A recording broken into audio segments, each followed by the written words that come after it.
Ինտերիերի և էքստերիերի դիզայն։ Բարև ձեզ։ Նախնական բացատրեմ, թե ինչեր է նշանակում դրանք, ինչպես տեսել եք արդեն, այսինքն պետք է կարենք աթոռի ծածկոցներ, ձևման ժամանակ կատարել եմ ինքս արագ ինքնուրույն առանց նկարահանման։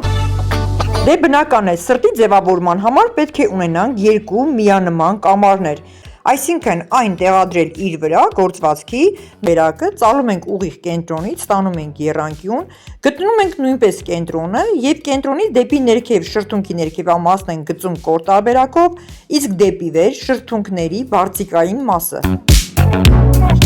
Քորոցներով ամրացնելուց հետո երկար մտածելուց և ուսումնասիրելուց հետո հասկացա, որ մանր կտրատված սպունգը բարձին ավելի փափուկ և ուռուցիկ է։ Եվ այսպես, մեր օղակաձև տարազը պատրաստ է։